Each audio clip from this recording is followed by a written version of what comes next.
sanction qu'on peut dire positive. Si on estime qu'il a été sanctionné parce que justement il a posé un débat indécent dans un contexte où les problèmes des Sénégalais se posent avec acuité. Il l'a été. C'est une position qui est défendable. Il y a une interprétation négative. On peut estimer que son limogeage signe une sorte d'aveu, une sorte d'indicateur que le locataire du palais n'est pas prêt à abandonner, à quitter le palais de l'avenue Léopold Sédar Senghor en 2024. Maintenant, ce sont les faits et gestes du locataire du palais dans les jours à venir que nous édifierons. Oui, Papis. Alors, est-ce que Yérim parle d'indécence? Est-ce qu'on peut se cantonner sur cet argumentaire par rapport à l'enjeu d'un troisième mandat au Sénégal? Est-ce que ce ne serait pas trop facile d'évacuer, de même convoquer l'incongruité d'un potentiel candidat? Mais justement, qui serait Macky Sall? Parce qu'en ce moment précis où on parle, on est à peine 8 mois, n'est-ce pas? 8 mois de l'élection de Macky Sall. Que je cherche au Sénégal un président de la République élu pour 5 ans. Mais est-ce que c'est lié? Non, attends, non, c'est très important ce que je suis en train de dire. C'est-à-dire un pays. Est-ce que l'exercice au bout de 8 mois, de 6 mois, peut exclure une volonté d'avoir Justement, d'abord, il faut que j'aille au bout de ma. Un pays ne peut pas être en éternelle campagne électorale. Un pays ne peut pas être focalisé H24 sur l'enjeu du pouvoir. Il y a la politique, certes, il y a le pouvoir, certes, mais il y a l'économie, il y a l'action sociale, il y a la vie des gens, il y a l'enjeu fondamental du développement qui, à mon avis, est l'enjeu transversal. Il y a des questions qui se posent aujourd'hui avec acuité. Est-ce qu'on doit accaparer la vie du pays, c'est-à-dire cantonner toute la vie du pays à des chicaneries politiciennes sur le thème du troisième mandat ou pas? D'autant que si on ne fait pas de la politique fiction, moi j'étais le 31 décembre 2018 au Palais, Macky Sall a dit, c'est un élément que j'ai revu ici, il a rappelé les dispositions pertinentes de l'article 27 et il a tiré comme conclusion qu'après un mandat de 7 ans et de 5 ans, il va s'en aller. Alors, jusqu'à preuve du contraire, Macky Sall n'a pas dit, toujours séjourné au Sénégal. Pourquoi peut-être ce qui justifie la suspicion? Il y a eu antérieurement la question de la réduction du mandat de 7 à 5 ans. Il y avait eu la même démarche. Le président est sorti officiellement, son entourage en avait fait la confirmation, et dans la finalité, c'est le contraire qui s'est passé. Alors, si on suscite encore une question aussi sensible, est-ce qu'il est raisonnable de jeter la question dans l'incongruité un peu? Dans le cas du mandat présidentiel, il y a un précédent et un précédent périlleux, un précédent dangereux sur le thème du Wahwahet. Abdoulaye Wade avait dit exactement la même chose que Macky Sall. Et quand il a voulu revenir sur sa parole, tu as vu ce qu'il en est advenu.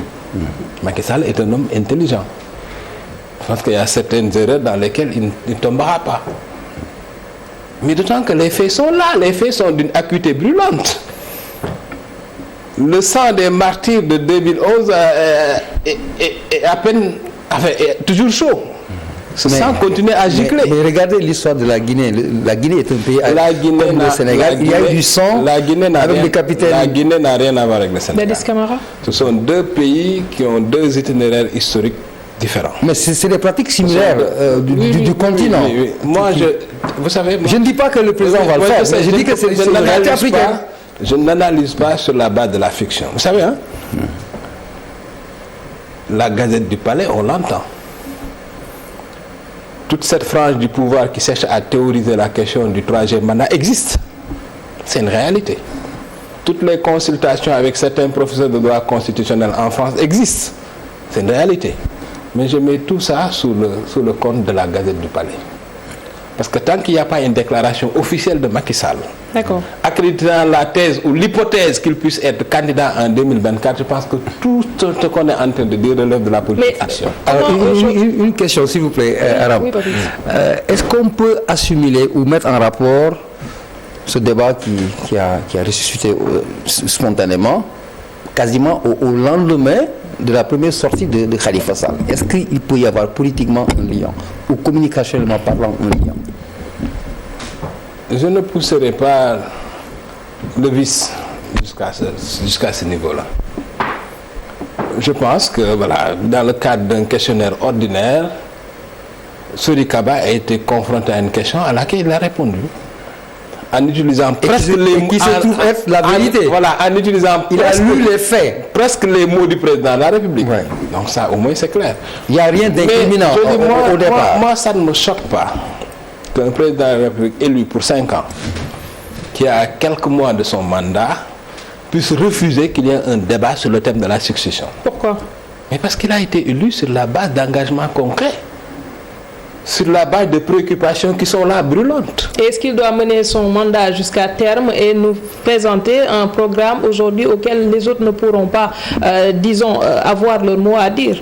Il est important aujourd'hui d'avoir une idée de la personne ou de la logique du président de la République par rapport à la suite qui sera donnée au travail qu'il est en train d'abattre. Vous voulez dire qu'à partir de maintenant, le président doit éclaircir sa position sur l'hypothèse ou non d'un troisième mandat? Non, pas le mandat, je parle de sa succession. Oui. Il est important aujourd'hui que les gens sachent quelle sera la suite qui sera donnée aujourd'hui au plan Sénégal émergent, parce qu'on sait qu'il ne pourra pas le continuer à terme. C'est que hic et nunc, c'est-à-dire ici et maintenant, ce qui est en cause, ce n'est pas la succession de Macky Sall. Mais pourquoi le Sénégal serait une exception alors que partout dans le monde, quand il y a quand on finit un mandat, il y a la problématique du dauphinat qui se pose, la succession.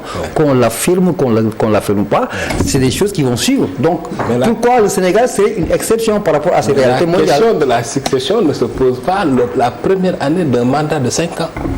Pour le président, pourquoi nous les journalistes, nous aussi nous sommes une bonne part du problème. Pourquoi est-ce que nous sommes obligés nous suscitons le débat de suivre les chicaneries des politiciens au point de te détourner de l'essentiel? Parce que l'essentiel, encore une fois, c'est pas la politique. Mais parce moi, je ne connais aucun exemple d'un pays au monde qui se soit développé avec de la politique. Ce qui développe un pays, c'est l'économie et l'action sociale. Aujourd'hui, les défis qui interpellent le Sénégal, ce n'est pas les défis de la succession de Macky Sall. Je suis désolé.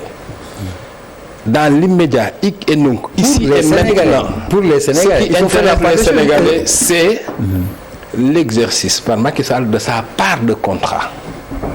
Il s'est engagé sur la base d'un programme plébiscité, même j'allais dire, même par les Sénégalais. Aujourd'hui, il est question qui réalise ses promesses. Tout le reste pour moi relève de la chicanerie politicienne. C'est une façon de Maintenant, le jour où Macky Sall dira officiellement qu'il sera candidat, à partir de ce moment, le problème se posera. Oui, mais encore une fois, il y a des gens tout autour du chef de l'État. Il arrive qu'on entend des personnes sortir, tenir des propos et qu'au lendemain, qu'elles soient sanctionnées. On passe à El Hadj Amidou Kassé, on pense à d'autres. Maintenant, comment comprendre aujourd'hui ce déficit-là de communication? Parce que quelque part, les gens ne comprennent pas comment on peut se retrouver dans de pareilles situations alors que le chef de file a déjà donné la conduite à tenir. Des personnes comme ça, il en existera toujours. Les logiques de pouvoir en Afrique sont des logiques de surenchère et d'excès de zèle. Les effets de cours, tout le monde les connaît. Certains, pour se rendre intéressants, sont capables... Non, mais c'est la réalité. Je suis désolé, c'est la réalité. Moi, je pars d'un principe simple. La Constitution est on ne peut plus claire. Je ne parle même pas d'esprit. La lettre de la Constitution est formelle. L'article 27 de la Constitution dit ceci. Nul ne peut faire plus de 2 mandats consécutifs. Vous prenez date? C'est la réalité. Je dis ça, c'est du droit pur. Je dis, est-ce que vous prenez date avec l'opinion? Non, mais c'est du droit pur. C'est du droit pur. C'est ce que la Constitution dit. Le président a cité cet article en tirant des conclusions de droit le 31 décembre 2018 devant toute la nation. J'ai la naïveté de penser qu'en février 2024, Macky Sall pliera ses bagages et quittera le palais de l'avenir Léopold Sédar Senghor. Alors, on va glisser vers le développement dont vous avez fait allusion tout à l'heure, en rapport avec le contexte mondial aujourd'hui. On a vu depuis un certain temps, au Soudan, c'est le prix du pain qui a emporté le président. Au Liban, ça bouge sur la base de l'augmentation prévue pour les taxes. Au Chili, c'est la même chose. En Guinée, et vous avez dit que la politique n'a jamais développé un pays. Aujourd'hui, quelle est la maturité sénégalaise par rapport à cet élan qui est universelle aujourd'hui. En 2024, on aura un électeur pour le développement ou quelqu'un qui a une pensée politique. La particularité du Sénégal, c'est que depuis 60 ans, on n'a fait que de la politique. En 2013, moi j'ai été frappé par ce que Robert Badinter a dit quand il recevait le prix de la Fondation Kéba Mbaye. Les gens n'ont pas prêté attention. Il a dit au Sénégal, les gens ont le goût de la parole et de la politique. Ça, je considère que c'est une insulte. Et par rapport à la